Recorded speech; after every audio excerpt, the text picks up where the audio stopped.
Yes, thank you for the Jewish music. Thank you, Rachel. So I would fill you in. My last name is Zabar. My name is Willie Zabar. My family runs a Jewish grocery store on the Upper West Side called Zabar's. And for most people, that's a fun fact. But for other Jews, that's overwhelming. I learned that the first day at Hebrew school. The teachers do a roll call. She goes, William Zabar?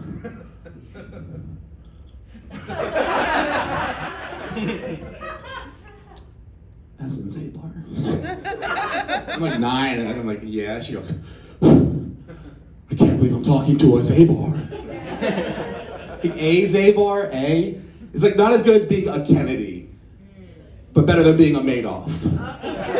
As far as the A's go in this country. I work with a bunch of family members there. My dad works there, my brother, I work there sometimes.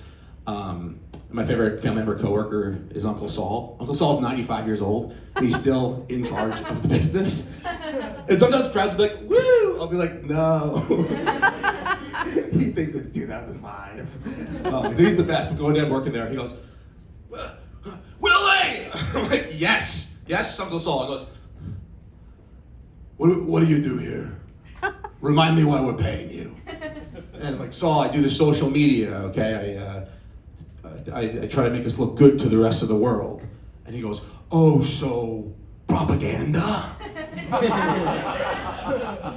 was like, yeah. And he goes, good. We need somebody doing that. I fucking love Uncle Saul, other stuff. Yeah, so the job I was doing there, most recently working, was I was doing fire safety there. I was trying to prevent the place from burning down. Yeah. Breaking Jewish stereotypes. Like I've worked in fire safety a lot of different places. I've worked as a fire guard in theaters. I actually realized that fire safety is the perfect job for a Jew like me, because you get paid to worry and complain. It's like, that extinguisher's too high up off the ground.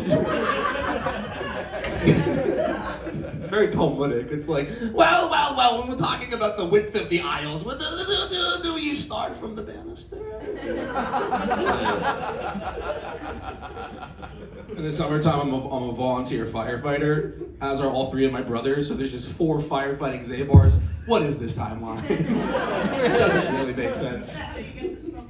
Dude, I've been really considering putting raw salmon on my body before entering the fire and seeing what would happen. Fun fact, if you're someone who's fought a lot of fires, if you're a firefighter who has fought many fires, you are considered salty. That is the term for it. Now the thing is, when I joined the volunteer fire company, there's a period of time when you are a certified firefighter when you've not yet fought a fire. So people, the first thing they ask is, oh, you're a firefighter, you fought a fire for like a year. I'd be like, not yet. And I was doing comedy at the time. I got to do a show in a firehouse during that period of my life. And I was like, it was on Fire Island. The firehouse in that's where my firehouse is, by the way. My firehouse is on Fire Island, which I realize sounds very made up. People are like, where do you fight fire? I'm like, Fire Island? It sounds like it would be a location in the Pokemon universe. It is a location in the Pokemon universe. But I was like doing a set in front of these firefighters. I'm like, oh, home field advantage is gonna be great. I'm like, hey, what's the deal? Why aren't there that many fires? All the firefighters are like, it's not good when there's a fire. So annoying. But that was the whole thing. So now, you know, when people ask, have you fought a fire? I'm like, once or twice. Twice. 2 times. I am not salty. I'm not a salty firefighter. I'm low sodium. I got friends in the city fire department, which is not what I do. Those guys, salty. That's like belly locks, all right? Nova Scotia salmon belly locks, all right? That was for you. That was for you and for you alone. That is for you, and if I ever do stand up in front of my father again. You 2 are my target demographic. Yeah, so I want to, again, make it abundantly clear. I'm not a New York City firefighter. That's a very different thing, all right? To make the comparison make sense, New York City firefighters, what they do, it's like performing stand-up in a real comedy club. Volunteer firefighting is like improv.